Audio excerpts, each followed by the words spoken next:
Sa gilid ng isang lumang kalsada sa baryo, may isang maliit na barong-barong na halos gumuho na sa tagal. Dito nakatira si Tomas, isang payat at marunis na 12 taong gulang na bata. Madalas ay walang tsinelas ang kanyang mga paa, at ang mga kamay niya ay palaging may grasa o kalawang dahil sa paborito niyang ginagawa, ang pagkalikot ng kahit anong sirang bagay na may gulong o makina. "Anak, baka mapasok ka riyan," ang init ng bakal. Sigaw ng kanyang ina habang nakahiga sa banig at inuubo-ubo. Ngunit, ngumiti lamang si Tomas at nagpatuloy sa pagkalikot ng isang sirang bisikleta na nakuha niya mula sa tambakan. "Nay, konti na lang po, aandar na ulit to." "Baka bukas, pwede ko nang ipasakay si Junjun. Hindi na siya maglalakad papasok sa eskwela," sagot niya habang pinapahira ng langis ang kalawangin na kadena. Mula pagkabata, mahilig na si Tomas sa mga makina. Bago pa nakulong ang kanyang ama na si Mang Ernesto, sabay silang nagkukumpuni ng mga lumang motorsiklo at bisikleta sa gilid ng kalsada. Doon niya natutunan ng pasensya at tiyaga, na kahit gaano kasira ang bagay, basta't may tamang diskarte at pag-unawa, pwede itong muling buhayin. Pero hindi lahat ng tao ay bilib sa kanya. Sa baryo, kilala sila bilang pamilyang malas. Maraming tsismis ang kumalat matapos makulong si Mang Ernesto. Sabi ng iba, magnanakaw daw ito ng pyesa ng sasakyan. Sabi naman ng ilan, lasenggo at mapusok. Pero sa puso ni Tomas, alam niyang hindi ganon ang kanyang ama. "Hoy Tomas!" sigaw ng isang batang kalaro sa kanto. "Huwag ka nang lumapit dito, baka manahin mo pa ang kamalasan ng tatay mo." Sabay tawa ng buong grupo. Hindi na sumagot si Tomas. Sanay na siyang kutyain. Basta't alam niya ang totoo. Hindi na mahalaga ang iniisip ng iba. Ang mahalaga, may magawa siya para mabuhay sila ng kanyang ina. Araw-araw, bitbit ang isang lumang sako. Pumupunta si Tomas sa basurahan at sa mga sulok ng bayan para mangalakal. Lata, plastik, bote, kahit ano basta maibenta sa junk shop. Pero hindi lang iyon ang habol niya. Madalas ay naghahanap siya ng mga sirang pyesa ng bisikleta, motorsiklo o kahit makina ng lumang appliances. Para sa kanya, parang ginto ang mga iyon. "Nay, tingnan niyo oh. Nakakita ako ng lumang spark plug, pwede pa to," masiglang sabi ni Tomas pag-uwi. Napapangipi ang kanyang ina kahit mahina na ang katawan. "Anak, bakit ba hilig na hilig mo talaga ang mga makinang iyan?" Umupo si Tomas sa tabi ng ina at marahang hinaplos ang buhok nito. "Kasi po, balang araw gusto kong magkaroon ng sarili kong talyer para hindi na tayo tatawanan ng mga tao. Para kung sakali, makabalik si tatay, may trabaho na agad siya." Natahimik ang kanyang ina at hindi niya napigilang mapaluha. Sa murang edad, dala-dala na ni Tomas ang bigat ng responsibilidad na para sana sa isang magulang. Pero imbes na magreklamo, ginawa niya itong inspirasyon. Isang gabi, habang humihiga si Tomas sa banig at nakatingin sa bubong na may butas, kinakausap niya ang sarili. "Hindi ako titigil. Kahit ulubi ako, kahit wala akong eskwela, magiging mekaniko ako at ibabalik ko si tatay sa tabi namin." Madalas niyang pagmasdan ng mga sasakyang dumadaan sa highway. Mga kotseng bago, makinang at malinis. Habang tumatakbo ang mga iyon, iniisip ni Tomas, kung kaya kong ayusin ang mga bisikleta gamit ang kalawangin kong gamit, kaya ko ring ayusin ang ganyang kagarahe. Sa kabila ng lahat ng pang-aalipusta at gutom na dinaranas, nanatiling matibay ang puso ni Tomas. May mga gabi na wala silang hapunan, kaya't nagtitiis na lamang sila ng kanyang ina sa tubig at tinapay na hinihingi niya mula sa panaderya. Ngunit sa bawat pagngangalngal ng sikmura, binubuo niya ang kanyang pangarap. "Nay, isang araw po, hindi na tayo matutulog ng gutom." Mahina niyang sabi habang niyayakap ang ina.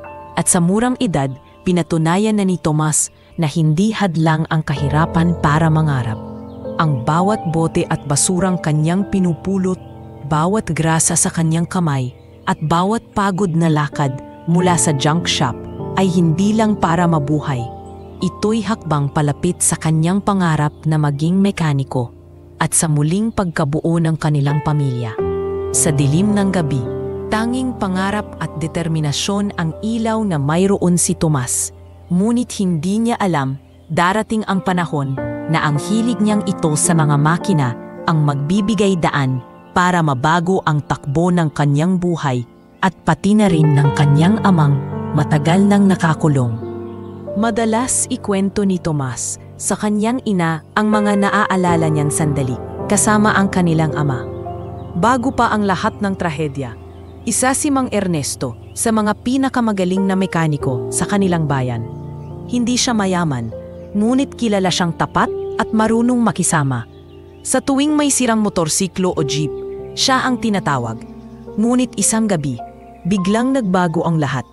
Isang truck ang bumangga sa isang tricycle sa highway. Nasa paligid noon si Mang Ernesto, sapagkat tinulungan niya ang isang kakilala na iusog ang nasirang jeep sa gilid ng kalsada. Ngunit dahil siya ang unang nakita sa lugar, at siya rin ang pinaghinalaang may kinalaman sa aksidente, mabilis siyang kinasuhan ng reckless driving, kahit wala namang pruweba na siya ang may sala.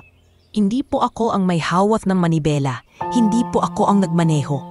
Halos lumuhod si Mang Ernesto sa mga pulis na dumating. Ngunit tila ba wala siyang tinig na naririnig ang mga awtoridad.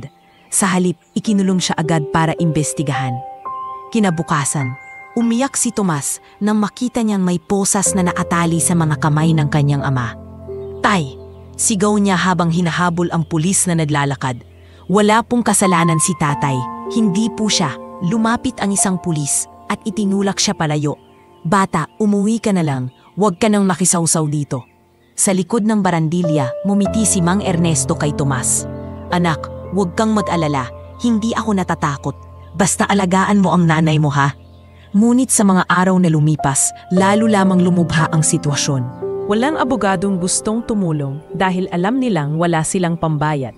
Ang mga testigo ay biglang tumangging magsalita, marahil dahil sa takot o dahil binayaran ng tunay na may sala.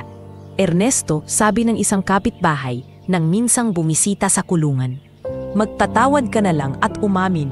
Baka mapagaan ang sentensya mo." Ngumiti si Mang Ernesto at umiling. "Hindi ko pwedeng aminin ang kasalanang hindi ko ginawa. Kahit pulubi ako, dignidad na lang ang natitira sa akin. Hindi ko iyon ipagpapalit. Dahil dito, siya ay nanatili sa kulungan at ang pamilya niya ay naghirap ng todo. Ang kanyang dasawa ay halos hindi na makakilos dahil sa karamdaman. At si Tomas, sa murang edad, ang napilitang umako ng lahat ng responsibilidad." Isang hapon, nakaupo si Tomas sa gilid ng kanilang bahay habang inaayos ang isang sirang gulong. Dumaan ang dalawang kapitbahay na babae at nagsimulang magbulungan. "Ayan na yung anak ng kriminal? Kawawa naman. Pero baka naman minana rin niya ang dugo ng tatay niya." Narinig iyon ni Tomas, ngunit hindi siya nagpahalata. Mahigpit niyang hinawakan ang wrench at tumingin sa malayo. Sa isip niya, nagliyab ang pangako. Hindi kriminal ang tatay ko. Balang araw mapapatunayan ko. Sa kulungan, si Mang Ernesto ay kilala bilang tahimik at matino. Hindi siya nakikipagsabayan sa gulo. Hindi rin siya sumasali sa mga away. Madalas ay nauupo lang siya sa sulok. Nag-aayos ng mga sirang upuan o nagkukumpuni ng mga gamit ng ibang preso. Sa kabila ng lahat, pinanhahawakan niya ang kanyang dignidad. "Ernesto," tanong ng isang kapwa bilanggo, "paano mo nagagawang mumiti pa? Ako nga, nakulong dahil sa maliit na bagay, pero halos mabaliw na ako." Sumagot si Mang Ernesto, "Kasi alam kong may anak akong naghihintay. Hindi ako pwedeng sumuko. Kapag bumigay ako rito, paano na sila?" Ngunit sa labas ng kulungan, iba ang kwento. Unti-unting nawawalan ng pag-asa ang kanyang asawa. Tuwing gabi, umiiyak ito sa katahimikan. Takot na baka hindi na sila muling mabuo bilang pamilya. Isang gabi, lumapit si Tomas sa kanyang ina at niyakap ito. "Nay, kahit anong mangyari, hindi tayo susuko. Ako ang bahala sa inyo. Gagawin ko lahat, kahit ano." Mula noon, mas naging pursigido si Tomas. Siya ang naglaban ng damit. Siya ang nag-igib ng tubig. At siya rin ang naghanap ng makakain araw-araw. Bawat pagod at pawis ay iniukol niya para sa ina at para sa pangarap na isang araw makalabas ang kanyang ama. Ngunit habang tumatagal, lalo lamang naging mabigat ang dagat ng problema. Ang pamilya ni Tomas ay lalong nilibak ng mga tao. Ang kanilang maliit na barong-barong ay mistulang nakahiwalay na sa baryo. Wala nang halos lumalapit dahil para sa kanila, kahihiyan ang makipagkaibigan sa anak ng preso. Sa kabila nito, hindi bumigay si Tomas. Sa murang isip, naintindihan niya ang bigat ng sitwasyon, ngunit mas pinili niyang magpakatatag kaysa malugmok. At habang lumilipas ang mga araw, unti-unting naitatak sa kanyang isipan na ang bawat grasa, bawat bakal na hawak niya, at bawat piyesa na inaayos niya ay hindi lamang simpleng libangan. Ito ang magiging daan niya para muling mabuo ang pamilyang wasak ng maling paratang. Sa pusong bata ni Tomas, nagsimula ng umusbong ang apoy ng laban. Isang laban para sa katotohanan, para sa kanyang ama, at para sa dignidad ng kanilang pangalan. Mula nang nakulong si Mang Ernesto, naging mas mabigat ang hamon ng bawat araw para kay Tomas. Sa murang edad, natutunan na niyang tiisin ang matinding gutom. May mga gabing tumutunog ang kanyang sikmura, at wala silang kahit kapirasong kanin man lang sa hapag. Ang tanging natatanggap nila ay tubig na may kaunting asukal kung meron man. "Nay, kaya ko puto. Sige po, kayo na ang kumain," sabi ni Tomas isang gabi habang ibinibigay ang natitirang tinapay sa kanyang ina. "Anak, huwag mong inuuna ako. Ikaw ang mas kailangan ng lakas," pilit na tanggi ng kanyang ina. Ngunit mapilit si Tomas. Kahit gutom, mas pinili niyang makita ang ina na may laman ang tiyan kaysa sa kanyang sarili. Sa umaga, binabagtas niya ang kalsada, bitbit ang lumang sako. Ang araw ay nagbabalat sa kanyang likod, at ang ulan ay naglalangis sa kanyang balat. Ngunit wala siyang pakialam. Basta't makapupulot siya ng bakal, bote o plastik na may halaga, tuloy ang laban. Doon niya nakilala ang ilang batang lansangan. May mababait, pero karamihan ay palaban. "Oy, Tomas!" sigaw ng isang mas matandang bata na may pangalan na Junjun. "Yan bang hawak mong tansan? Akin na lang. Ako ang nauna sa basurahan na yan." "Hindi pwede, Junjun. Kailangan ko rin ito," matapang na sagot ni Tomas, kahit alam niyang mas malaki at mas malakas ang kausap. Minsan nagiging kakampi niya ang mga batang ito. Nagtutulungan sila sa pangangalakal. Pero madalas, sila rin ang karibal. May mga araw na nagkakapikunan, may mga araw na nagkakapalitan ng tinapay o baon.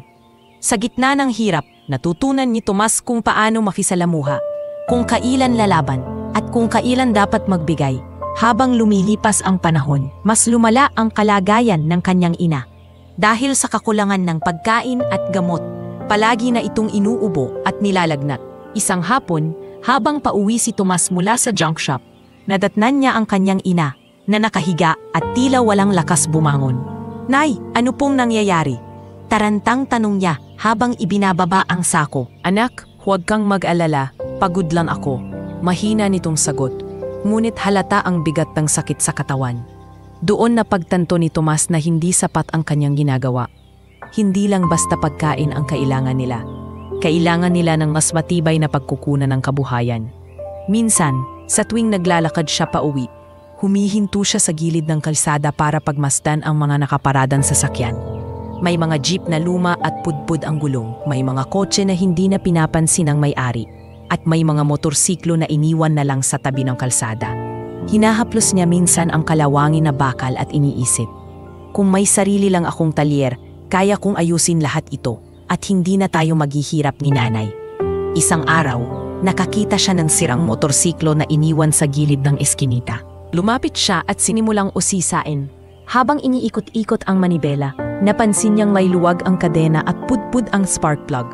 "Kung may bago lang akong piyesa, aandar pa to," bulong niya sa sarili. "Hoy Tomas!" tawag ng isa sa mga batang lansangan. "Ano na naman yung kinakalikot mo? Akala mo mekaniko ka?" Ngumiti lang si Tomas. "Balang araw, magiging mekaniko nga ako. Hindi habang buhay pulubi lang ako."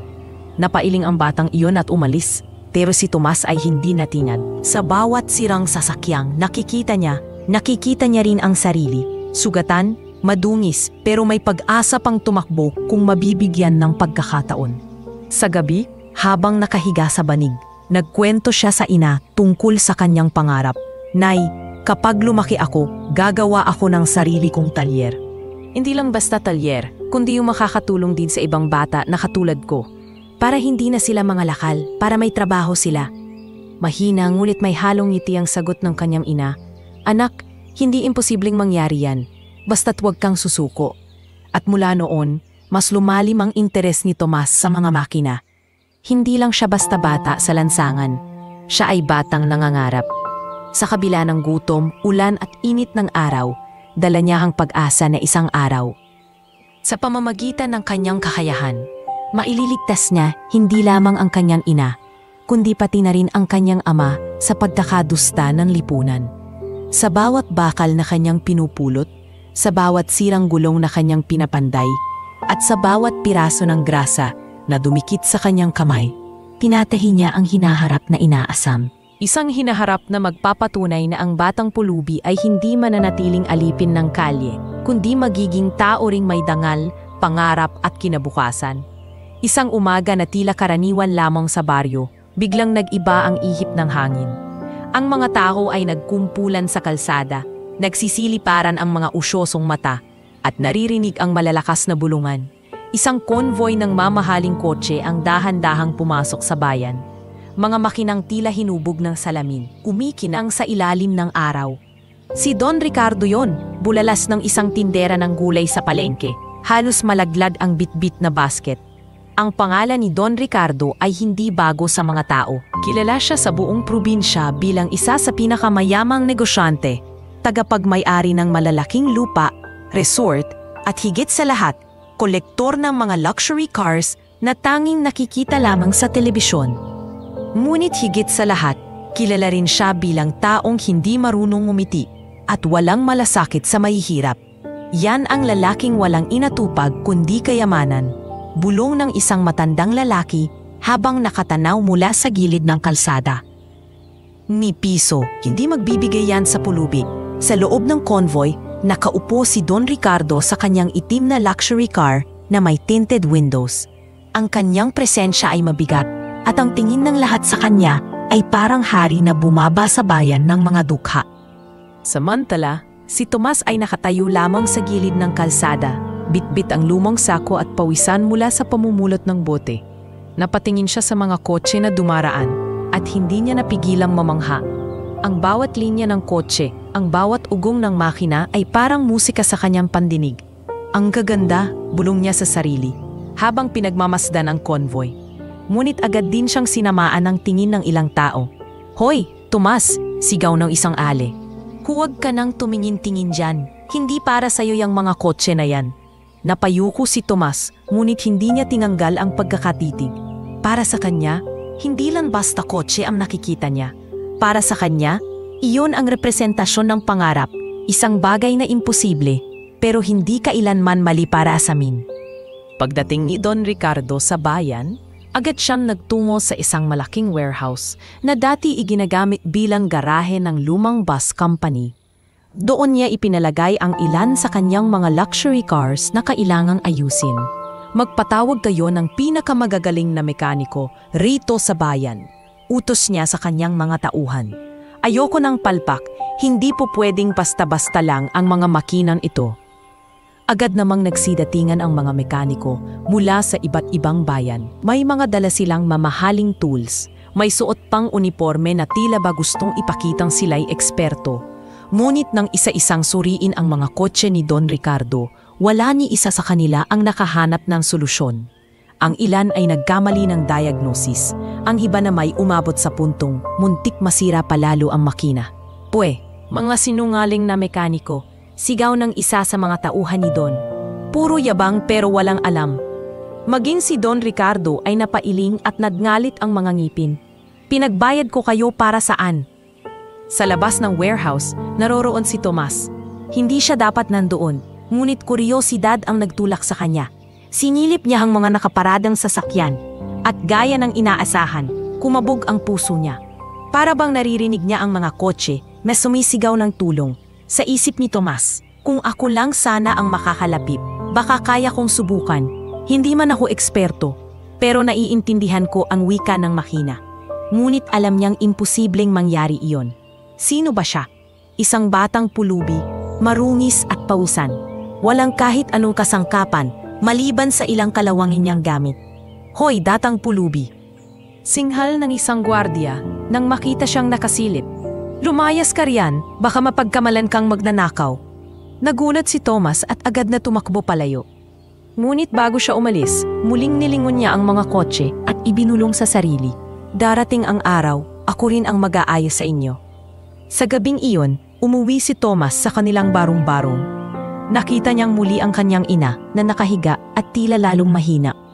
Lumapit siya at hinawakan ang kamay nito. Nay, bulong niya, alam niyo ba? Dumating si Don Ricardo. Ang dami niyang kotseng hindi nila maayos. Ang gaganda, pero parang may sakit. Balang araw, aayusin ko ang mga ganoong klaseng sasakyan.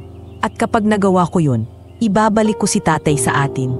Napangiti ang kanyang ina kahit may sakit. Anak, hindi imposibleng mangyari yan. May talento ka. Huwag kang titigil. Habang natutulog si Tomas sa gabing yon, hindi nawala sa kanyang isip ang imahe ng mga luxury cars. Hindi niya alam kung paano o kailan, pero ramdam niya na may paparating na pagkakataon. Isang pagkakataong mag-uugnay sa kanya at kay Don Ricardo, ang taong kinatatakutan at kinaiinggitan ng lahat. At sa hindi inaasahang paraan, magsisimula na ang pagtatahi ng kanilang mga landas. Mainit ang tanghali ng araw na iyon, siksikan ng mga tao sa palengke, at ang alinasaw ng isda at gulay ay naghalo sa init ng kalsada. Si Tomas ay naglalakad pa uwi. Bit-bit ang kanyang sako na may laman lamang na ilang tansan at plastik. Pagod man, hindi niya mapigilang mapatitig nang biglang bumagal at tumigil sa gitna ng kalsada ang isang kumikinang na luxury car. Uy, kotse ni Don Ricardo yan ah! Sigaw ng isang tindero ng prutas. Napalingon ang lahat. Ang makinang itim na kotse, halos kasing kinis ng salamin, ay biglang umusok at hindi na umandar.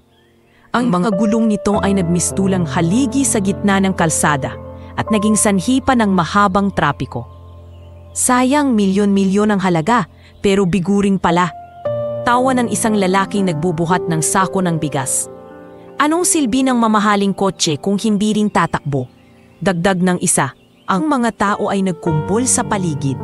Nanonood na para bang isang palabas ang nangyayari. Sa loob ng sasakyan, makikita si Don Ricardo. Nakakunot ang noo at halatang naiinis. Lumabas ang isa sa kanyang mga tauhan at tinawag ang mekaniko mula sa convoy. Ngunit kahit anong silip at pindot ng mga ito, hindi nila mapagana ang makina. Si Tomas, bagaman natatakot, ay hindi mapigilang lumapit. Naramdaman niyang parang may kumakalabit sa kanyang isipan. Kaya kong ayusin to. Dahan-dahan siyang sumingit sa mga tao. Marumi ang kanyang damit, pawisan, at may grasa pa ang kamay mula sa mga naunang pinulot na bakal. Naramdaman niya ang matatalim na tingin ng mga tao, ngunit hindi siya nagpatinag. Kuya, mahinang tawag ni Tomas sa isang tauhan ng Don. Baka pumatulungan ko kayo. Alam ko kung ano ang problema. Nag-angat ng kilay ang tauhan at tiningnan siya mula ulo hanggang paa. Ikaw, pulubi ka lang. Maraming mekaniko ang nandito. Wala silang nagawa. Tapos ikaw, batang lansangan, magsasabing kaya mo? Sabay tawa ng mapanlait. Narinig iyon ng ilan sa mga tao. At sila man ay nagtawanan. Aba, mayabang din pala tong batang to? Baka mas lalo pang masira yan. Ngunit hindi umatras si Tomas. Hindi po ako nagyayabang. Subukan niyo lang po akong papasukin. Kung hindi ko mapagana, aalis ako agad. Narinig mismo ni Don Ricardo ang boses ng bata. Binuksan niya ang pintuan ng sasakyan at lumabas. Matikas ang kanyang tindig. May edad na ngunit makisig at ang mga mata niya ay malamig na parang yelo. Tashimi, singhal niya sa kanyang mga tauhan at sa mga taong nakikiusyoso. Tumigil ang tawanan. Ang bigat ng kanyang boses ay sapat para manahimik ang lahat. Lumingon siya kay Tomas at tiningnan ito ng diretsyo. Ikaw ba ang nagsasabing kaya mong ayusin ito? Tumango si Tomas, hindi inalis ang tingin sa Don. Opo, subukan niyo po akong patasukin. Sandaling katahimikan ang bumalot. Ang lahat ay naghintay kung ano ang sasabihin ng mayamang Don.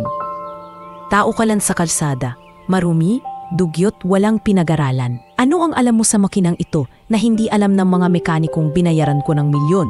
Malamig na tanong ni Don Ricardo. Ngunit hindi na tinag si Tomas. Hindi po ako milyonaryo, pero araw-araw hawak ko makina. Hindi po importante kung gaano ito kamahal.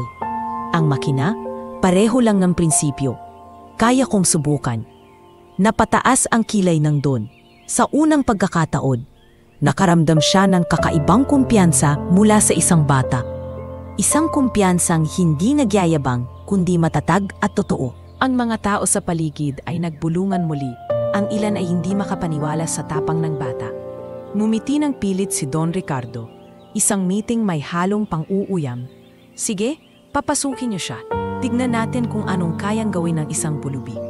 Nagulat ang mga tauhan. Don Ricardo, baka masira lalo.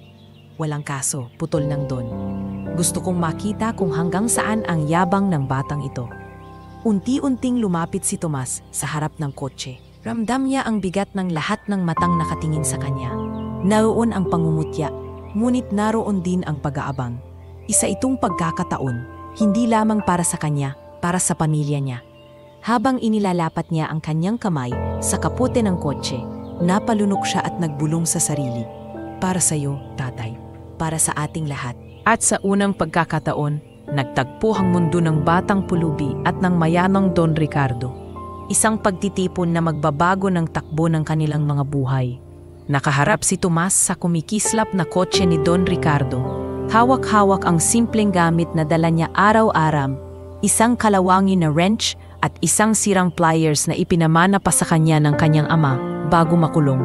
Sa dami ng mata na nakatutok sa kanya, naramdaman niyang bumibilis ang tibok ng kanyang puso.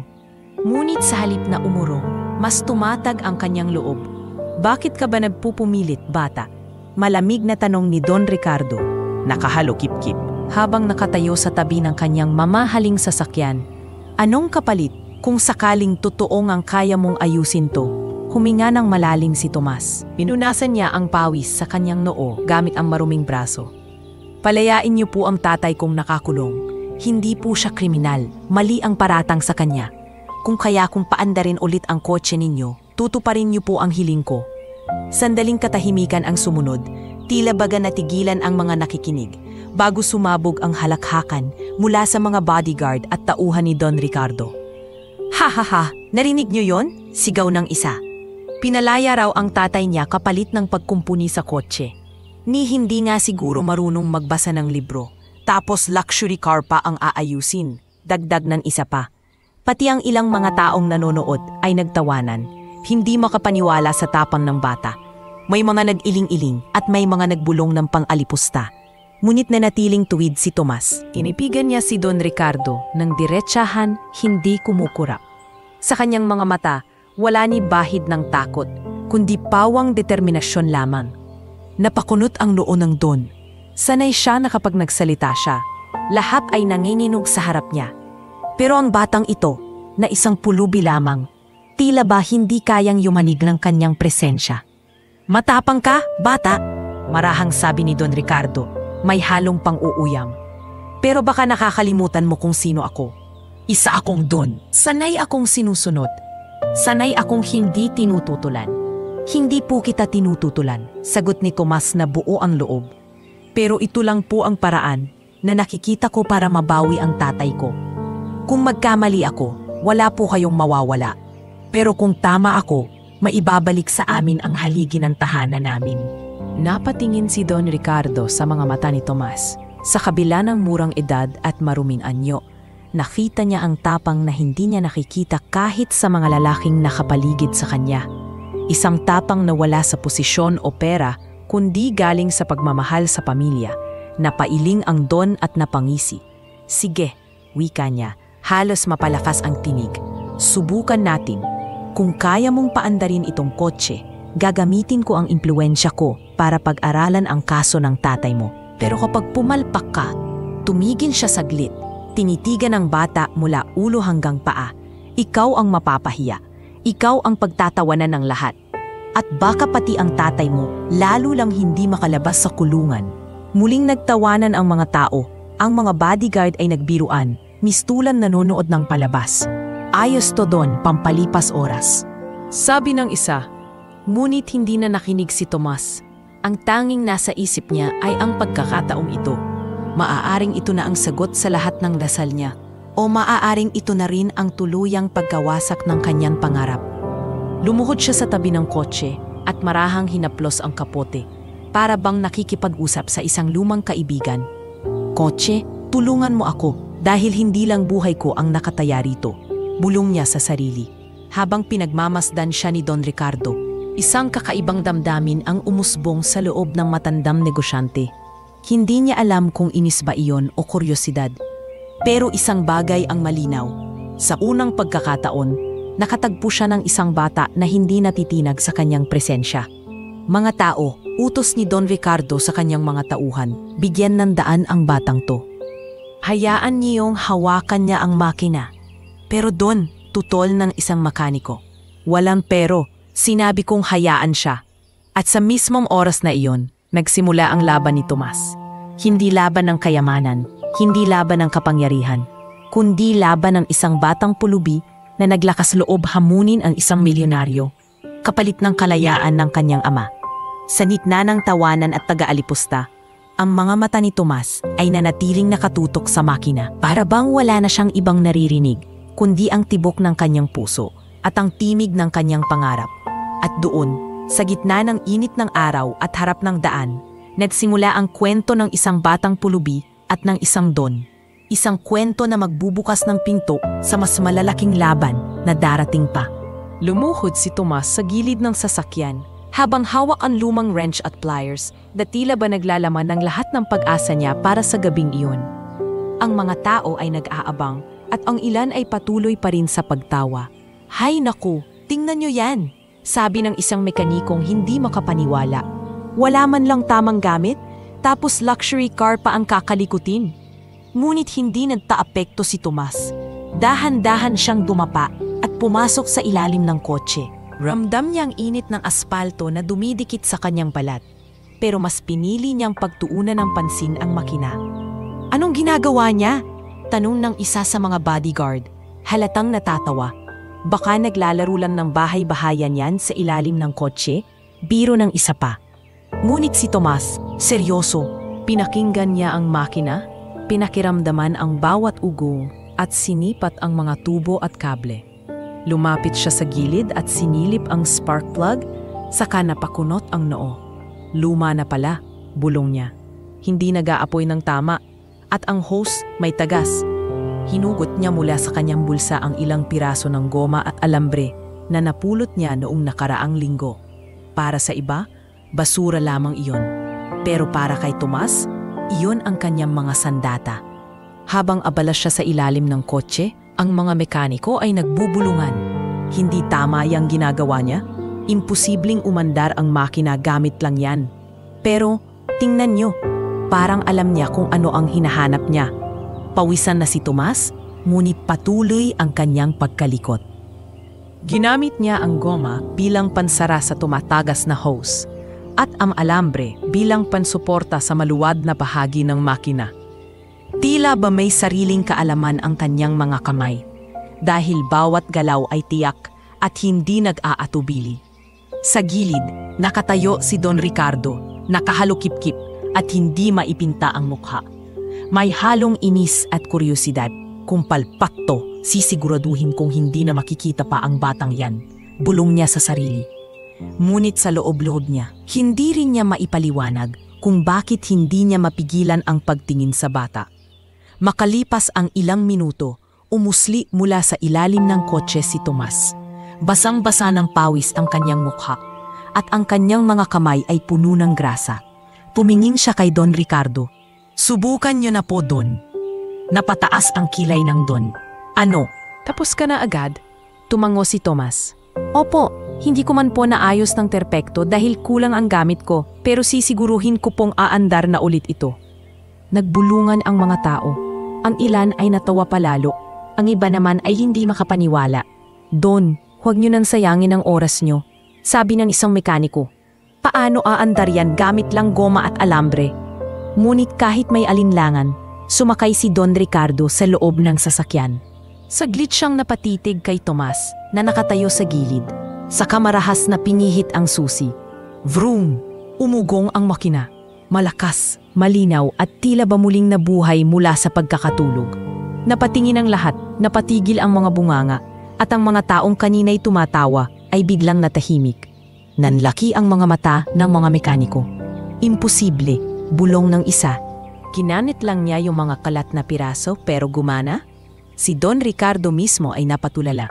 Hinawakan niya ang manibela, inapak ang silinyador, at muli sumigaw ang makina na parang bagong-bago. Hindi siya makapaniwala. Lumabas siya ng kotse at marahang lumapit kay Tomas. Ang bata, bagaman pawisan at pagod, ay nakatayo ng diretsyo, walang takot na tumingin sa kanya. Sa paligid, maririnig ang mga tao na bumubulong. Kay grabe, totoo nga't pulubi lang siya pero natalo ang lahat ng mekaniko. Paano niya nagawa yun? Mula sa halakhak at pangungutya, napalitan ng katahimikan at pagkabighani ang kanilang mga muka. Ang ilan ay hindi malaman kung matatakot ba sila o hahanga.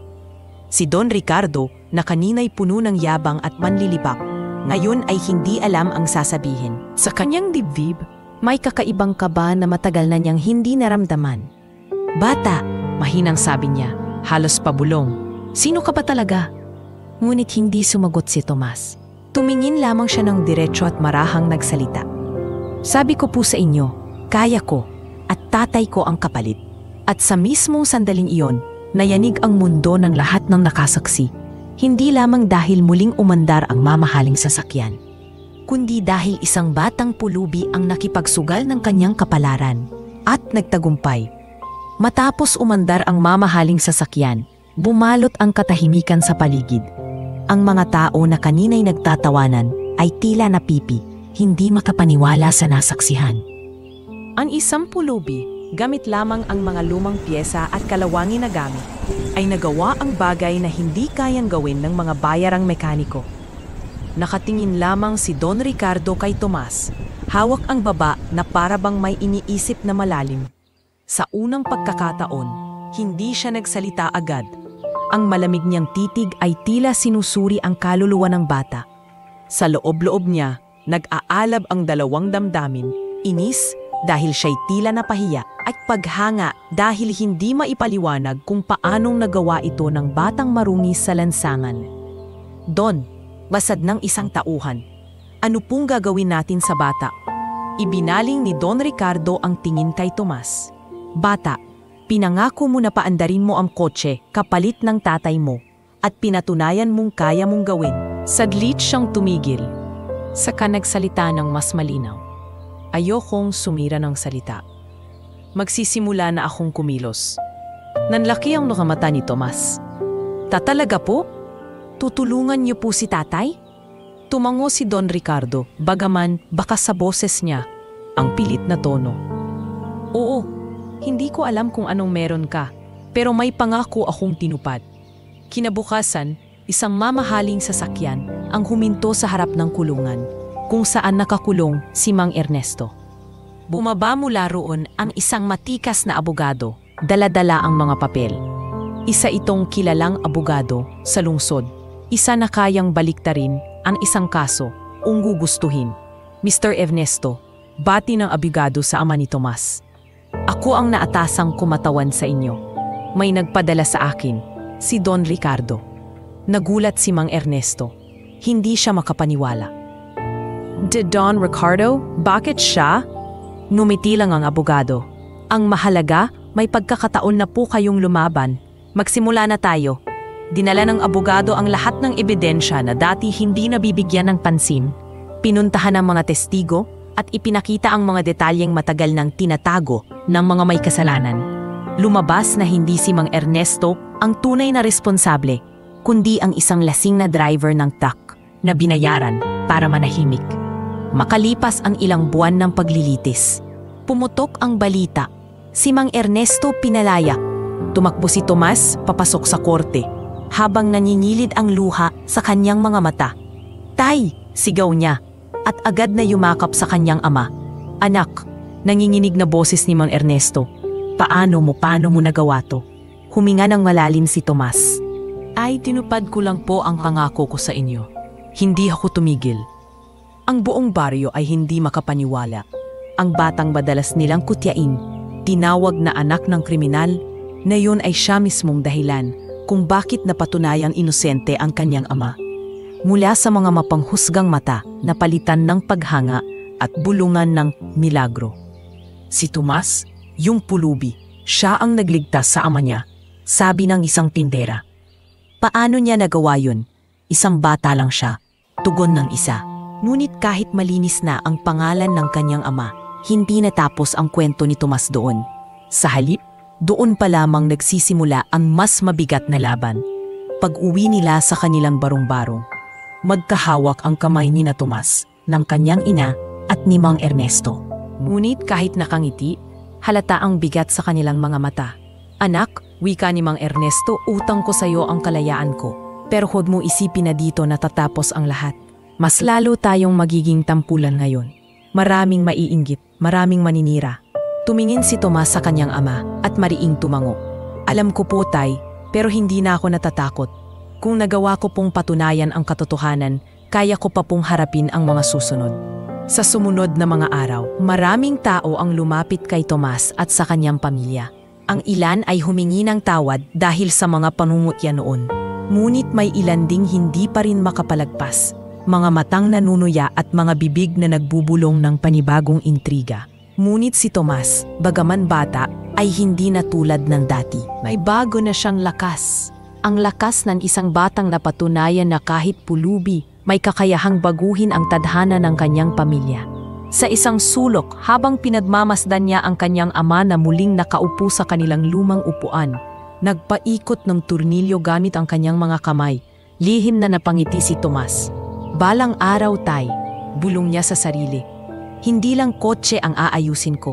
Aayusin ko rin ang buhay natin.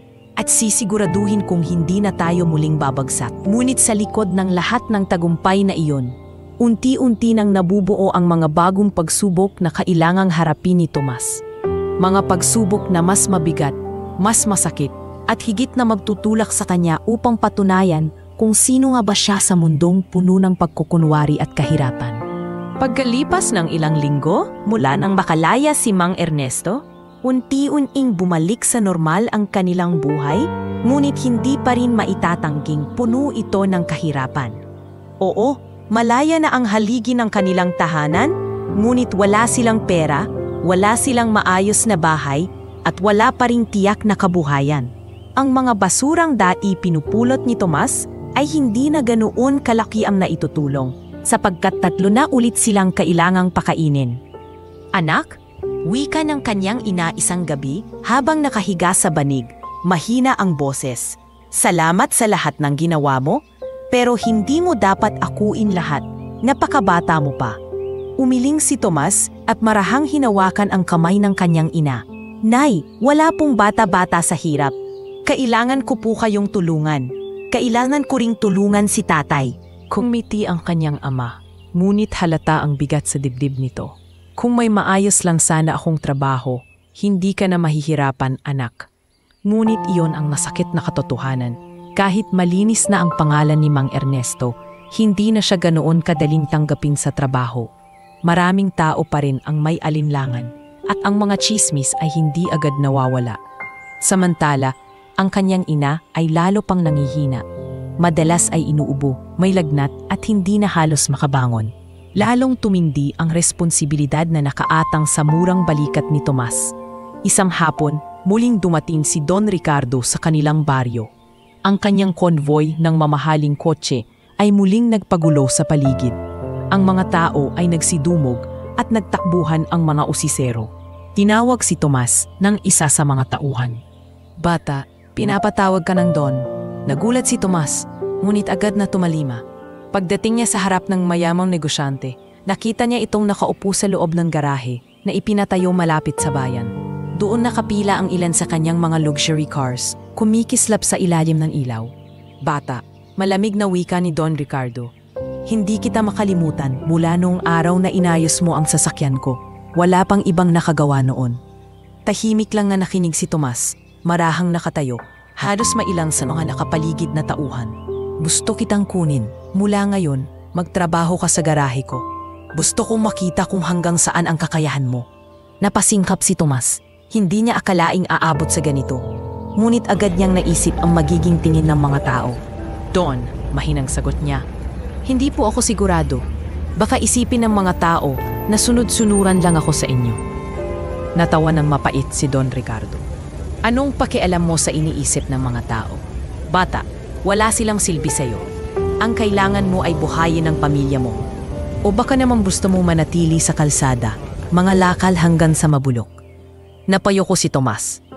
Totoo ang mga salita ng Don, ngunit ramdam din niya ang bigat ng desisyon. Hindi niya alam kung paano tatanggapin ng kanyang ama na sanay na lumalaban sa sariling paraan. Pag-uwi niya, ikinuwento niya ito sa kanyang mga magulang. Tay, gusto raw po akong kunin ni Don Ricardo. Doon daw po ako magtrabaho sa garahe niya. Tahimik si Mang Ernesto, nakatingin lamang sa sahig. Ang ina naman ay napaubo at napahawak sa dibdib. Anak, kung iyon ang makakatulong sa atin, huwag ka nang magdalawang isip. Tay, tanong ni Tomas, naghihintay ng sagot mula sa kanyang ama. Huminga ng malalim si Mang Ernesto. Anak, hindi madali ang pasya. Kilala ko si Don Ricardo. Hindi siya basta nagbibigay. Kapag kinuha ka niya, may kapalit yan. Pero tumigil siya sandali, saka marahang tumango. Kung iyan ang paraan para mabuhay tayo, tatanggapin ko. Basta't huwag mong kalimutan kung sino ka. Kinabukasan, muling humarap si Tomas kay Don Ricardo. Sa harap ng lahat, tumayo siyang tuwid at buong tapang na nagsalita. Don, tatanggapin ko po ang alok ninyo. Magtatrabaho ako sa garahe ninyo.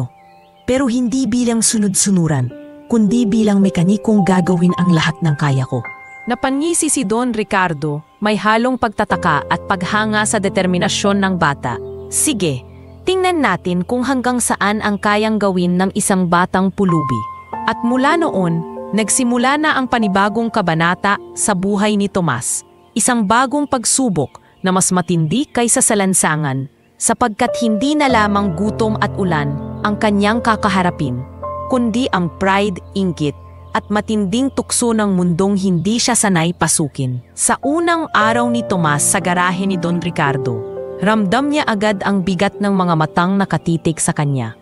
Ang mga mekaniko, pawang matatanda at may mga taon ng karanasan, ay nakatingin sa kanya na para bang isa siyang malaking biro.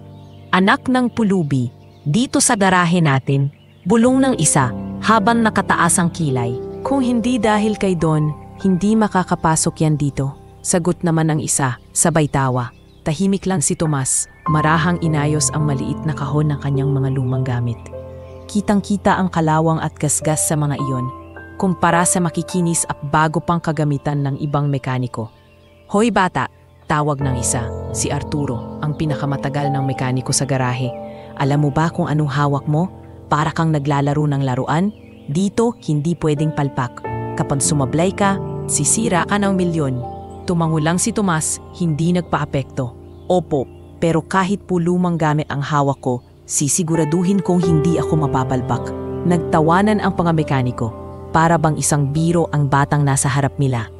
Ngunit habang lumilipas ang mga araw, unti-unti nilang nakikita na hindi pala basta-basta si Tomas. Isang hapon, ipinatawag ni Don Ricardo ang lahat ng mekaniko. Kailangan kong maayos ang isang sasakyan bago matapos ang linggo. Hindi pwedeng madelay, gagamitin ko ito sa isang business meeting. Agad nagsitakbuhan ang mga mekaniko upang suriin ang sasakyan. Isa itong mamahaling sports car na halos hindi mahawakan ng kahit sino sa kanila. Habang abala ang lahat, inutusan si Tomas na linisin lamang ang paligid. Ngunit hindi niya napigilang lumapit. Sir, kung ako po ang tatanungin, baka sa fuel injector po ang problema. Hindi pantay ang tunog ng makina, parang may bara. Mahinahong sabi ni Tomas. Napalingon si Arturo at napahalakhak. Nakikinig ka pa sa tunog ng makina? Aba, mekanikong pulubi nga. Akala mo ba mas magaling ka pa sa amin? Ngunit nang subukan ng isa sa mga mekaniko ang payo ni Tomas, totoo nga, may bara ang fuel injector. Nagulat ang lahat at napatingin kay Tomas. Paano? Nalaman mo yon? Tanong ng isa. Mumiti si Tomas, pinunasan ang pawis sa kanyang noo. Sa lansangan po, wala kaming mamahaling gamit para mag-diagnose. Kailangan naming umasa sa tenga, sa amoy, at sa pakiramdam. Imbes na magpasalamat, mas lalo pang uminit ang ulo ng ilang mekaniko. Naramdaman nila ang panganib sa presensya ng bata. Paano kung mas mapansin siya ni Don Ricardo kaysa sa kanila na ilang taon nang nagsisilbi? Simula noon, sinimulan nila ang mga maliliit na paraan para ipahamak si Tomas. May isa na palihim na nagtago ng gamit niya. Isa namang sinira ang kanyang pliers. Minsan, may naglagay pa ng langis sa sahig sa lugar kung saan siya madalas naglalakad para madapa siya. Pasensya na bata, sabi ni Arturo, minsan nahulog ang gamit ni Tomas. Siguro hindi ka talaga para dito. Ngunit hindi nagpatalo si Tomas. Kapag may nawawala siyang gamit, pinapalitan niya ng sariling imbensyon mula sa mga basurang piyesa na dala niya. Kapag sinira ang kanyang wrench, gagamit siya ng alambre at goma para makagawa ng pansamantalang pangkapit. At sa bawat pagkakataong sinusubukan siyang gawing palpak, mas lalo siyang nagiging matatan. Isang beses, muntik nang hindi matapos ang pagkukumpuni ng isang mamahaling kotse dahil sinadya ng isa sa mga mekaniko na ihalo ang maling piyesa sa kahon ni Tomas. Ngunit bago pa tuluyan masira ang makina, naramdaman niya ang kakaibang ugong. Agad niyang hininto ang trabaho at sinilip ang bawat bahagi. Hindi ito ang tamang piyesa, bulong niya, bago maayos na ibinalik ang makina sa ayos. Nang makita ni Don Ricardo ang resulta, muling nagulat ang mga tao. Sa kabila ng lahat ng balakid, natapos ni Tomas ang pagkumpuni at mas maayos pa ang takbo ng kotse kaysa dati. Dahan-dahang napansin ng Don ang kakaibang kakayahan ng bata. Hindi lang basta talento, kundi diskarte at pakiramdam na wala sa mga profesional niyang mekaniko. Isang gabi, habang pauwi si Tomas, tinawag siya ni Don Ricardo. Bata, wika niya, alam mo bang sa loob ng ilang linggo, mas marami ka pang nagawa kaysa sa mga taong ilang taon nang nandito. Nagulat si Tomas at napayuko. Don, ginagawa ko lang po ang kaya ko. Napangisi si Don. Hindi lang basta kaya, Tomas. May kakaiba ka. At iyon ang gusto kong makita. Ngunit, hindi to naging dahilan para maging magaan ang buhay ni Tomas. Lalo lamang umigting ang inggit at galit ng mga kasamahan niya. At habang lalong napapansin ng Don ang kanyang kakayahan, lalo namang dumadami ang mga matang nagmamatyag. Handang sirain siya anumang oras. Sa mga sumunod na araw, mas naging mabigat ang trabaho para kay Tomas. Hindi lamang dahil sa bigat ng makina, kundi dahil sa bigat ng inggit na nakapalibot sa kanya. Ngunit sa murang edad, alam niyang hindi siya maaaring sumuko. Sapagkat bawat tornilyong inaayos niya, bawat grasa sa kanyang kamay, ay isa ring hakbang palapit sa pangarap niyang hindi lang basta maging mekaniko, kundi maging haligi ng kanilang pamilya na matagal nang tinaghihirapan niyang buuin. Isang gabi pagod si Tomas mula sa garahe ng Don, pawisan at amoy langis ang buong katawan. Pagdating niya sa kanilang barong-barong, sinalubong siya ng kakaibang katahimikan. Wala ang karaniwang, kumain ka na ba anak, ng kanyang ina. Nang pumasok siya, nadatnan niya itong nakahiga, nanginginig at may mataas na lagnat. Nay, sigaw ni Tomas, halos mabitawan ang kanyang mga gamit. Nilapitan niya ito agad at hinawakan ang noo. Mainit na mainit. Tay, si nanay po, ang taas ng lagnat. Dali-daling lumapit si Mang Ernesto, halatang kabado. Kanina pa siya nilalagnat. Akala ko bababa rin, pero mas lumala pa. Napasandal si Tomas sa gilid ng banig, bakas ang takot sa kanyang mga mata. Tay, baka kailangan na siyang dalhin sa ospital. Umiling si Mang Ernesto, malungkot ang tingin. Anak, wala tayong sapat na pera para sa ospital. Kahit gamot, hirap tayong mabili. Napakuyom ang kamao ni Tomas. Ilang buwan pa lamang mula nang makalaya ang kanyang ama. Ngunit heto at bagong pagsubok na naman. Gusto niyang huminto sa trabaho, manatili sa tabi ng kanyang ina. Alagaan ito sa bawat oras. Ngunit paano nila mabubuhay kung hindi siya kikilos? Kinabukasan, kahit mabigat ang dibdib, nagpunta pa rin si Tomas sa garahe. Habang nag-ayos ng makina, hindi mawala sa isip niya ang imahe ng kanyang inang nakahiga, namumutla at halos walang lakas. Hoy bata, sigaw ni Arturo. Ang mekanikong matagal nang naiinggit sa kanya. Kung tatamad-tamad ka lang, umalis ka na rito. Hindi pwedeng lutang ang isip dito. Napasulyap si Tomas, ngunit hindi sumagot. Sa halip, mas pinagbuti niya ang ginagawa. Alam niyang bawat piso na kikitain niya ay maaaring pambili ng gamot ng kanyang ina. Pag-uwi niya, sinalubong siya ng kanyang ama. Anak, huwag mong alalahanin ang nanay mo ng sobra. Ako na ang bahala rito. Ang tungkulin mo ngayon ay ipagpatuloy ang sinimulan mo. Napatingin si Tomas sa kanyang ama. Tay, paano ko po maipagpapatuloy kung hindi ko mabantayan si nanay?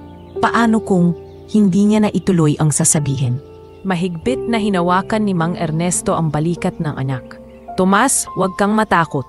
Ang ina mo, mas magiging masaya siyang makita kang nagpupursige kaysa nakaupo sa tabi niya na walang ginagawa. Anak, ito ang pagkakataon mo. Huwag mong hayaang masayang. Napayuko si Tomas. Nangingilit ang luha. Pero tay, makinig ka, putol ng kanyang ama. Ako ang asawa niya, kaya kong alagaan siya. Ikaw naman, ikaw ang pag-asa namin. Kapag tumigil ka, mawawala ang lahat ng pinaghirapan mo. At ayaw ng nanay mo na mangyari yon. Sa gabing iyon, habang pinupunasan niya ang pawis ng kanyang ina at pinapainom ng tubig, marahang nagmulat ito ng mga mata.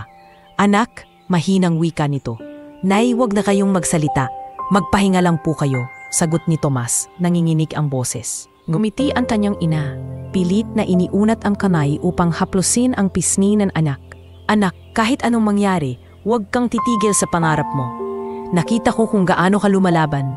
Gawin mo yon para sa atin, para sa sarili mo. Hindi napigilan ni Tomas ang umiyak. Nay, ayaw ko pong mawala kayo. Hindi ako mawawala, basta't nasa puso mo ako. Bulong ng ina, bago muling pumikit.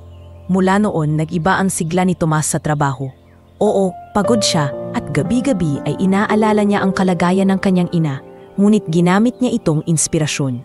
Bawat tornilyong hinihigpitan niya, bawat langis na nilalagay niya sa makina, iniisip niya ang kanyang ina.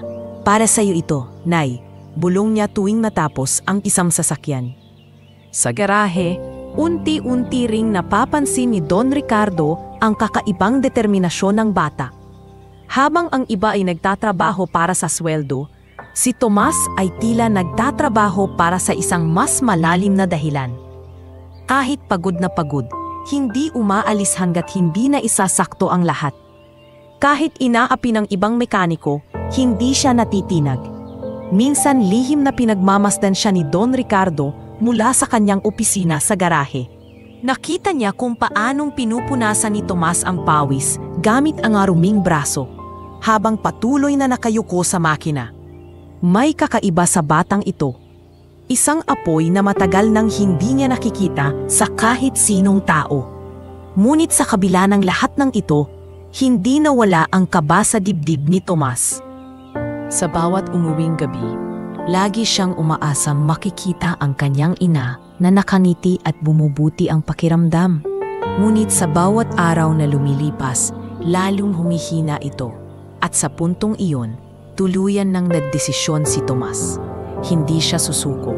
Gagawin niya ang lahat, hindi lamang para kumita ng pera, kundi para tuparin ang pangarap na matagal nang ibinulong ng kanyang ina.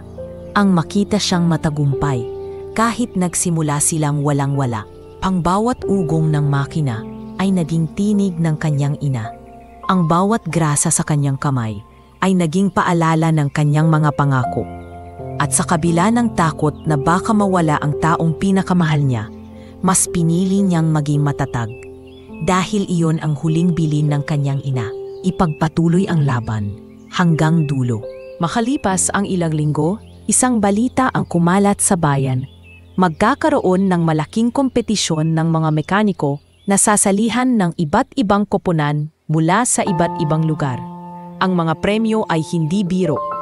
Malaking halaga ng pera at pagkilala mula sa mga kilalang negosyante na dadalo. Ngunit higit sa lahat, ang kompetisyong ito ay magsisilbing pagkakataon upang makilala ng mga mayayamang may-ari ng sasakyan ang pinakamahuhusay na mekaniko sa buong rehiyon. Sa garahe ni Don Ricardo, tinipon niya ang kanyang mga tauhan.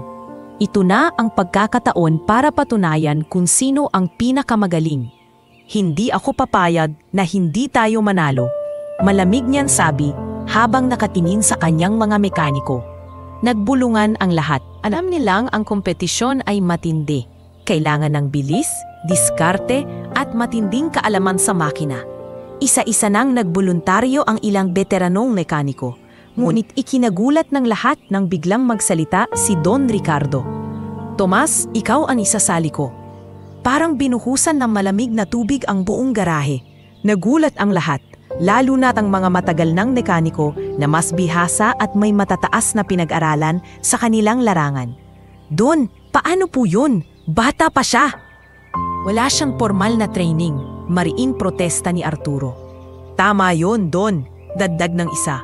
Kung siya ang ilalaban natin, tiyak na kahihiyan lang ang aabuti natin. Ngunit hindi nagpatinag si Don Ricardo. Nakita ko kung paano siya magtrabaho. Ang lahat sa inyo ay umaasa sa mamahaling kagamitan at manual. Pero siya, nakakahanap siya ng paraan kahit walang-wala. At yon ang tunay na mekaniko. Tahimik lang si Tomas. Nakatumo. Ngunit sa loob-loob niya ay nanginginig ang kanyang dibdib. Hindi niya akalain siya ang pipiliin. Ngunit hindi na siya makakaatras. Ito ang pagkakataon para patunayan hindi lamang sa iba, kundi sa sarili niya na kaya niyang tumayo sa tabi ng mga pinakamagagaling. Dumating ang araw ng kompetisyon. Ang lugar ay isang malaking covered court na pinalibutan ng mga mamahaling sasakyan. Naroon ang iba't ibang negosyante at may-ari ng garahe. Ang bawat kalahok ay suot ang kanilang malilinis na uniforme at bit-bit ang kumikinang na kaganitan. At doon, pumasok si Tomas, nakasuot lamang ng simpleng damit na may mansa ng grasa at daladala ang kanyang lumang kahon ng gamit. Natawa ang ilan sa kanyang hitsura. Ano yan, bata? Kompetisyon ng mekaniko, hindi ng basurero, sigaw ng isa sa mga kalahok. Siguro pampalipas oras lang siya para may katawa-tawa ang laban, dagdag pa ng isa. Ngunit hindi nagpadaig si Tomas. Tahimik siyang lumapit sa mesa ng mga organizer at pumirma bilang kinatawa ng garahe ni Don Ricardo. Sa gilid nakaupo si Don Ricardo. Malamig ang ekspresyon, ngunit bakas ang matinding pag-aabang. Nagsimula ang kompetisyon. Ang unang hamon ay ang pagpapagana ng isang sasakyang matagal nang nakatenga at hindi umaandar.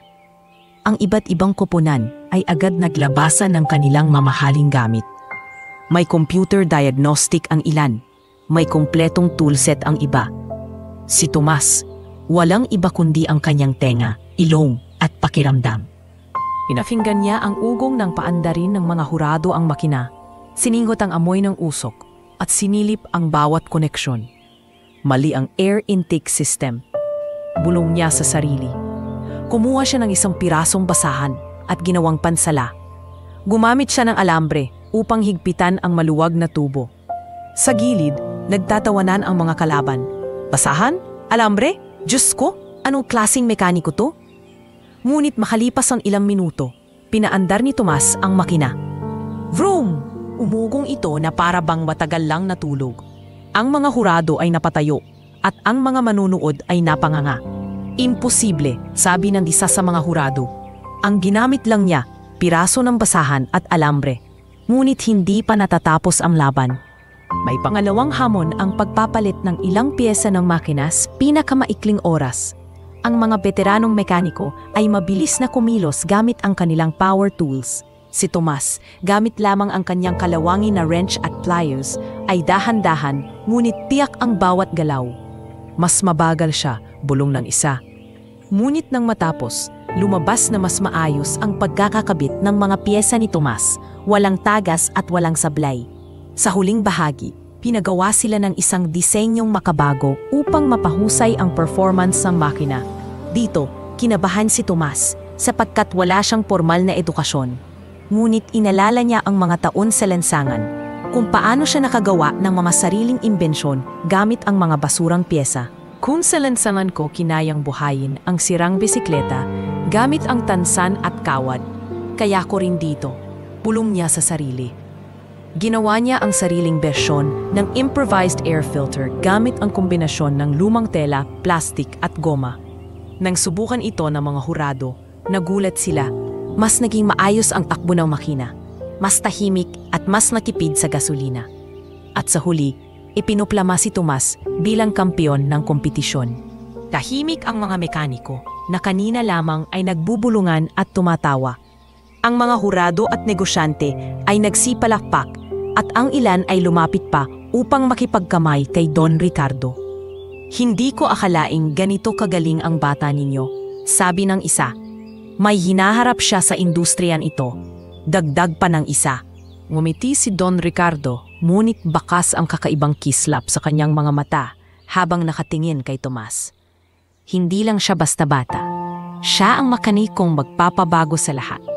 At si Tomas, habang hawak ang simpleng medalya na ibinigay sa kanya, ay hindi mapigilang mapaluha. Sa murang edad mula sa pagiging pulubi, ngayoy kinilala siya ng mga taong minsang tumawa at humusga sa kanya. Ngunit alam niyang hindi pa rito nagtatapos ang laban dahil mas malalaki pang pagsubok ang darating at mas marami pang sasabog na inggit sa paligid. Pagkatapos ng malaking kompetisyon kung saan itinanghal na kampiyon si Tomas, sumiklab ang pangalan niya hindi lamang sa kanilang baryo, kundi maging sa karatig na bayan. Ang dating pulubi na tanging lumang wrench at alambre lang ang gamit ay ngayoy kinikilalang mekaniko ng hinaharap. Sa bawat bulingan ng mga tao, hindi mawawala ang pangalan ni Tomas at ang koneksyon niya kay Don Ricardo. Ngunit sa likod ng kasikatan at papuri, may mga matang nanonood na hindi natutuwa. Isa sa mga iyon ay si Senyor Valderrama, isang negosyanteng kilala sa pagiging karibal ni Don Ricardo. Marami na silang taon ng kompetisyon sa negosyo at ngayon lalo siyang nainis nang makita na may bagong bata na kinikilalang bata ng Don. Hindi ako papayag, mariing wika ni Valderrama habang nakaupo sa kanyang malaki at marangyang opisina. Isang pulubi lang na bata ang magpapabango sa pangalan ni Ricardo? Hindi pwede. Tinapik niya ang mesa at tinawag ang isa sa kanyang mga tauhan. Hanapin niyo ang batang yun, bigyan niyo siya ng alok na hindi niya matatanggihan. Ilang araw ang lumipas habang nag-aayos si Tomas ng isang jeep sa gilid ng garahe. Nilapitan siya ng dalawang lalaking nakaitim. Tahimik silang tumabi sa kanya at nagpakilala. Ikaw si Tomas, hindi ba? Malamig ang boses ng isa. Opo, sino po kayo? Tanong ng bata. Hawak pa ang maruming pliers. May nagpaparating ng alok sa'yo. Sabi ng lalaki. Kung iiwan mo si Don Ricardo at lilipat ka kay Senyor Valderrama, bibigyan ka niya ng malaking bahay para sa pamilya mo. Hindi niyo na kailangang mga lakal o maghirap muli. Saglit na napatigil si Tomas. Sa isip niya, isang malaking tulong nga iyon. Isang bahay para sa kanilang pamilya. Isang bagay na matagal na niyang pinangarap. Ngunit, mabilis din siyang natauhan. Naalala niya ang mukha ng kanyang ama na muling lumaya dahil sa pangakong tinupad niya. Naalala niya ang bilin ng kanyang ina na huwag tumigil sa pangarap at manatiling tapat. Marahang umiling si Tomas. Pasensya na po, hindi pera o bahay ang habol ko. Nandito ako hindi para yumaman, kundi para matuto at tumupad sa pangako ko sa pamilya ko. Hindi ko ipagkakanulo si Don Ricardo dahil tinulungan niya kami. Napatitig ang dalawang lalaki bago nagsimangot. Sigurado ka ba, bata? Sayang ang pagkakataon. Bihira ang ganitong alok. Sigurado po ako, matatag na sagot ni Tomas. Umalis ang mga lalaki, ngunit hindi iyon ang katapusan. At balik nila kay Senyor Valderrama, nagulat sila ng pagkabigo. Matigas pala ang ulo ng bata, sabi ng isa. Nagngalit ang panga ni Valderrama. Kung ganon, kung hindi siya madadaan sa suhol, dadaanin natin siya sa kapahamakan. Gusto kong mawala ang pangalan niya. Gusto kong masira siya sa harap ng lahat. Mula noon, nagsimula ang mga kakaibang pangyayari. Isang gabi, may sumabog na basag na bote sa harap ng bahay ni na Tomas na may kasamang papel. Lumayo ka kay Ricardo. Kung ayaw mong magsisi, nataranta ang kanyang ina na noon ay lalo pang nanghihina. Anak, baka mapahamak tayo. Huwag ka na bumalik sa garahe. Ngunit tumayo si Tomas, mariing ang mga mata. Nay, hindi ako susuko. Hindi ako natatakot. Kung uuro ako, wala nang saysay lahat ng pinaghirapan natin. Nagpayo rin si Mang Ernesto, Anak, kailangan mong maging matatag. Hindi lahat ng laban ay sa gamit at makina. May mga laban na sa dangal at tapang. Dito ka namin masusukat. Kinabukasan, nagpatuloy si Tomas sa kanyang trabaho kahit alam niyang may mga matang nakamasid at nagbabalak na siyang ipahamak. Habang nasa garahe, sinira ng isa sa mga kalaban ang isa sa mga piyesa ng sasakyang inaayos niya upang magmukhang palpak ang kanyang trabaho. Nang subukan ng Don ang makina, muntik na itong pumalpak at muntik na ring sumabog ang makina. Ngunit bago pa iyon mangyari, agad napansin ni Tomas ang kakaibang tunog. "Sandali po, Don. Huwag muna," sigaw niya. Sabay bukas ng hood, nakita niya ang maluwag na tornilyo na sinadyang pakawalan. Mabilis niyan inayos ito gamit ang sariling wrench at naligtas ang sasakyan mula sa tuluyang pagkasira. Napatulala si Don Ricardo. "Kung hindi mo napansin iyon, Tomas, baka milyon na ang nawala sa akin." Napatingin siya ng diretso sa bata, sa kamarahang tumango. "Hindi ka lang basta mekaniko, may mata ka para sa katotohanan. Kahit pa sinusubukang itago." Ngunit sa puso ni Tomas, alam niyang hindi iyon ang huli. Ang mga tao sa likod ng pagsira sa kanya ay hindi titigil hanggat hindi siya nawawasak. Habang pauwi siya, dumaan siya sa isang madilim na eskinita. Doon muli niyang naalala ang mga banta at naramdaman niya ang kaba. Ngunit sa halip na matakot, pinisil niya ang sariling kamao. "Kung ito ang laban na kailangan kong harapin, hindi ako uurong. Dahil hindi lang pamalan ko ang nakataya, kundi dangal ng pamilya ko." At sa gabing iyon, nasubok muli ang tibay ng isang batang pulubi. Sa harap lang paninira, sa gitna ng tukso, mas pinili niya ang dignidad kaysa sa madaling yaman. Ngunit sa anino ng dilim, patuloy na gumuguhit ang plano ng kanyang mga kalaban. Isang plano mas masakit at mas mapanganib kaysa sa lahat ng naranasan niya noon. Isang umaga, abala si Tomas sa paglilinis ng isang mamahaling sports car sa garahe ni Don Ricardo nang biglang dumating ang dalawang gwardya. Hawak-hawak ang isang kahon ng piyesa.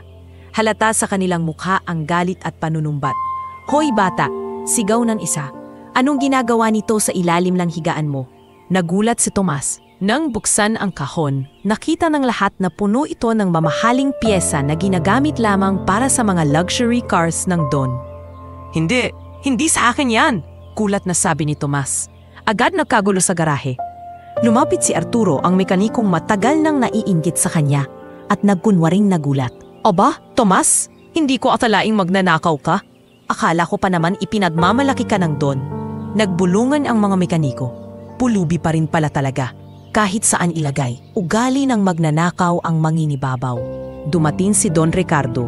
Malamig ang ekspresyon, hawak ang mga kamay sa likod. Tiningnan niya si Tomas ng diretsyo.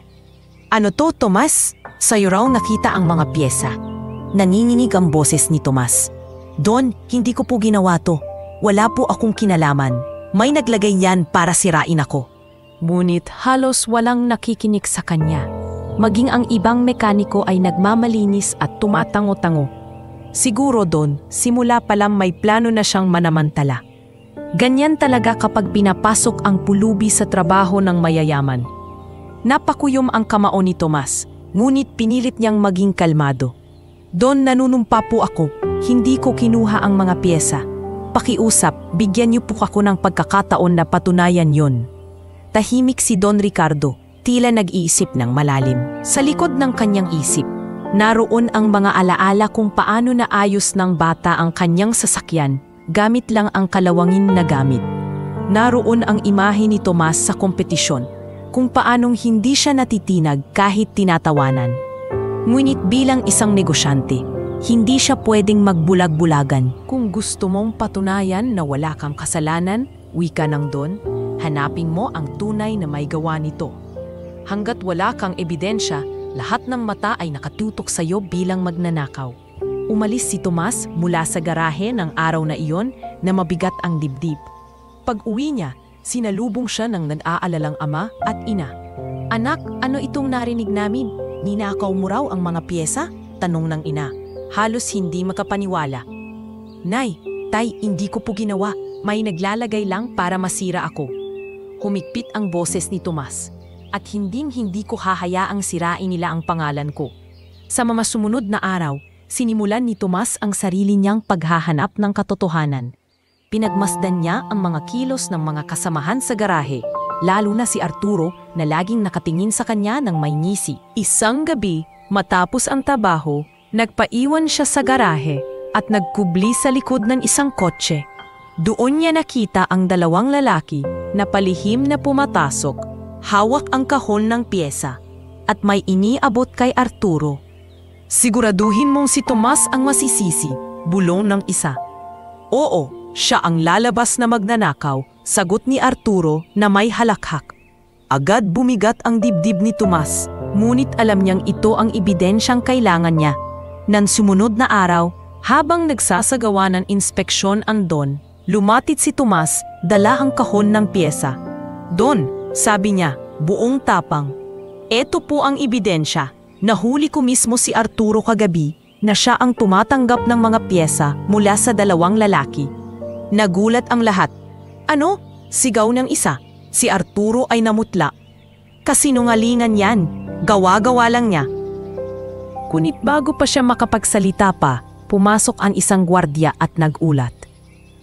Don, nakita po namin sa CCTV kagabi ang dalawang lalaking pumasok sa garahe. May dala silang kahon ng pyesa at si Arturo ang kumontak sa kanila. Parang binuhusan ng malamig na tubig si Arturo. Hindi na siya nakapagsalita. Tahimik na lumapit si Don Ricardo kay Tomas. Tama ka, hindi ikaw ang magnanakaw. Tumango si Tomas, bagaman nangingilid ang luha sa kanyang mga mata. Sinabi ko po sa inyo, Don, hindi ko sisirain ang tiwala ninyo. Hindi ako magnanakaw. Nagbulungan ang mga tao sa paligid. Ang mga mekaniko na dating nagtatawanan ay napayuko, nahihiya sa mga paratang nila. Ang ilan ay nagsimulang humanga kay Tomas, hindi lamang sa galing niya, kundi sa tapang niyang ipaglaban ang katotohanan. Simula ngayon, wika ni Don Ricardo na nakatingin sa lahat, walang maglalakas loob na siraan ang batang ito.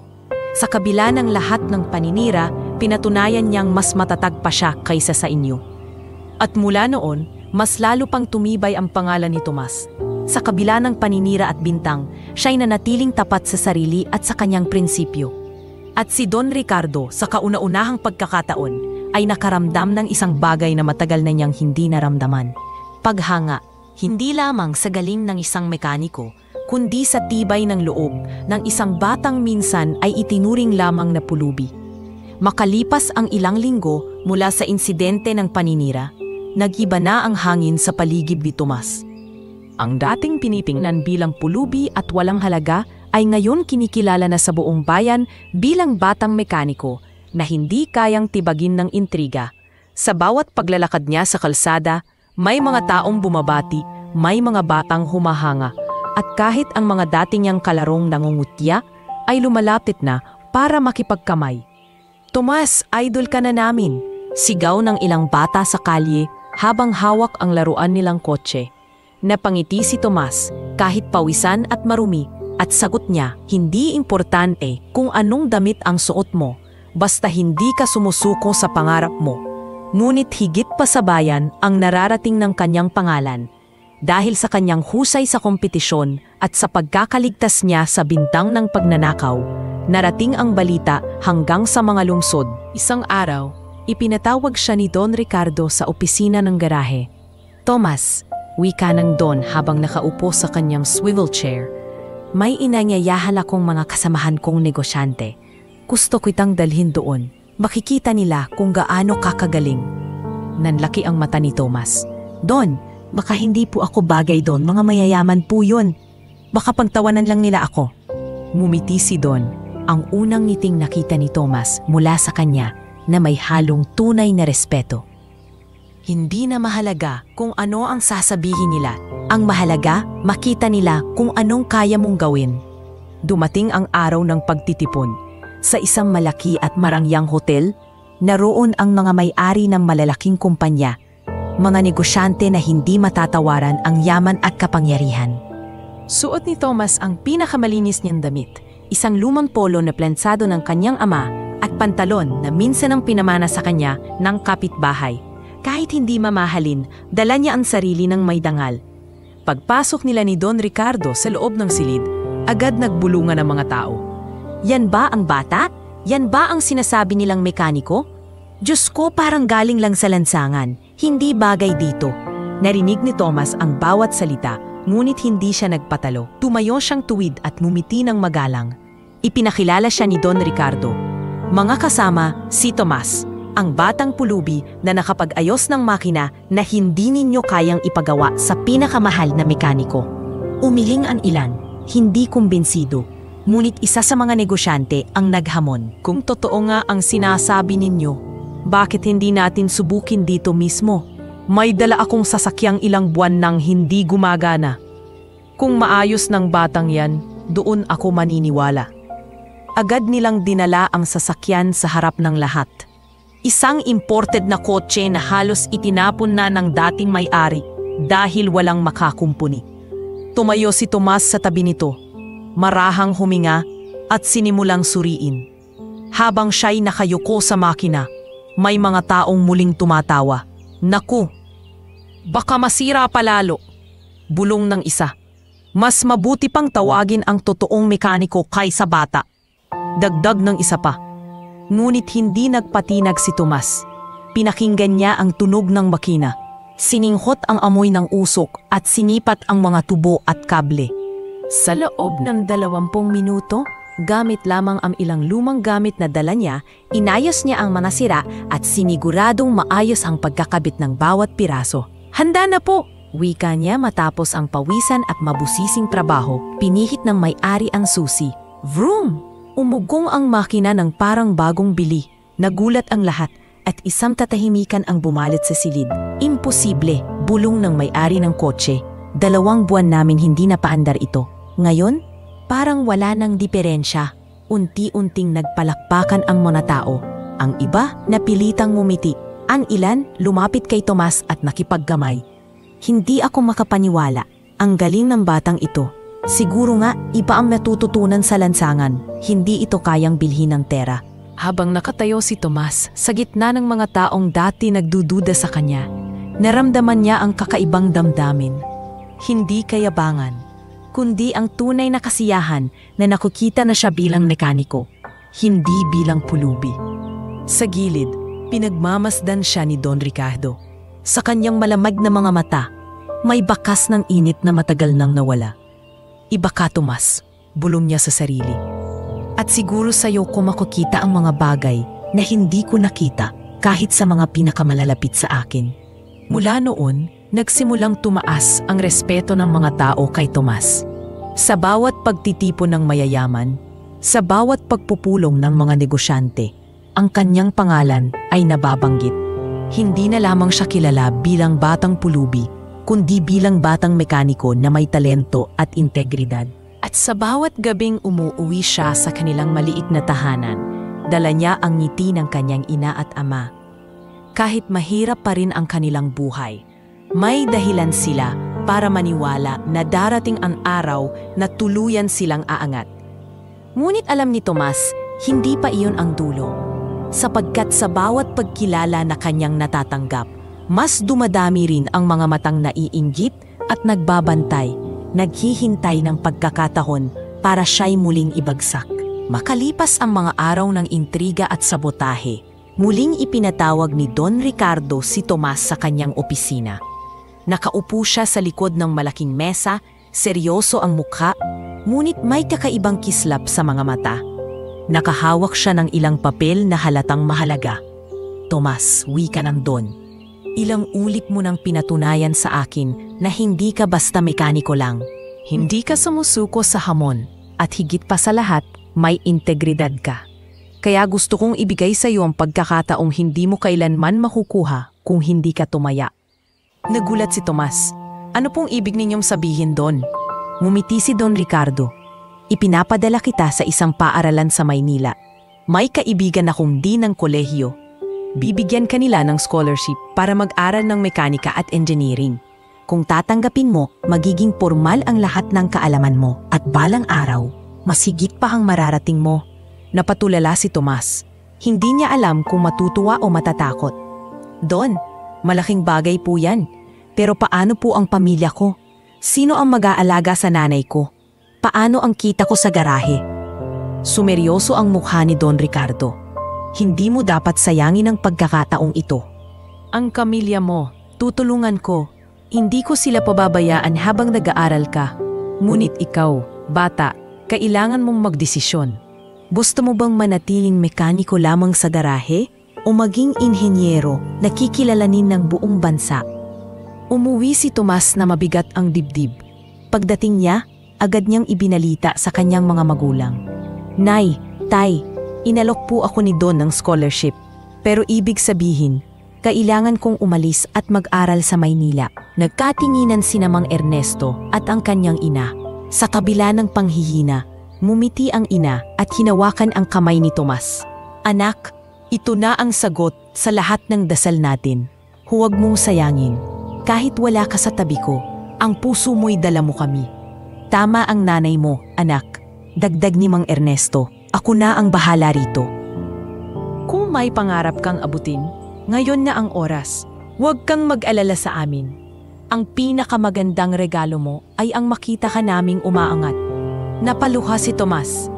Nay, Tay, hindi ko po kayo bibiguin. Lumipas ang ilang linggo at nagsimula ang bagong yugto ng kanyang buhay. Sa Maynila, napasok siya sa isang prestigyosong paaralan. Ngunit hindi naging madali ang lahat.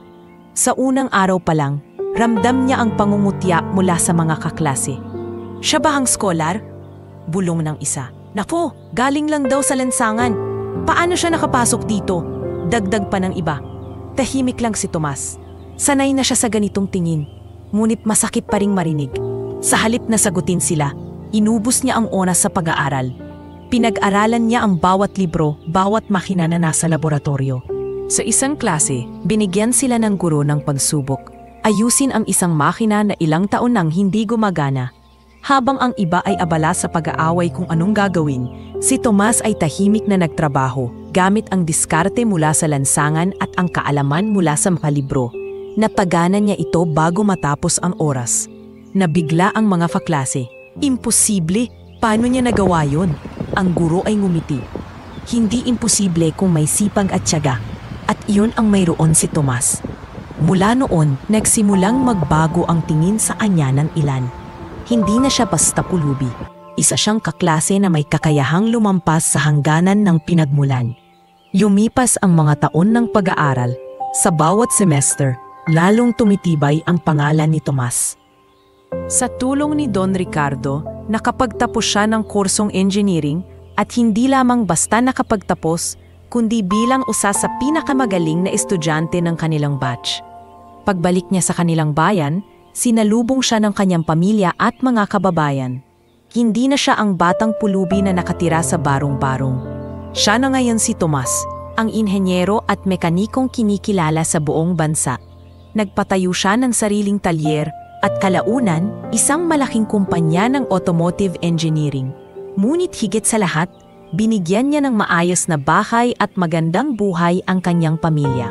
Sa isang panayam, tinanong siya ng reporter, Tomas, paano mo nakuha ang lahat ng ito? Ano ang sikreto ng tagumpay mo? Ngumiti siya at sagot, sipag, tiyaga at pagmamahal sa pamilya.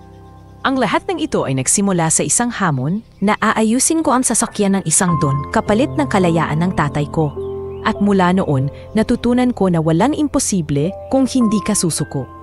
Habang nakatayo siya sa harap ng kanyang sariling gusali, kasama ang kanyang ama at ina, ramdam ni Tomas na natupad na ang pangarap na matagal niyang ipinaglaban.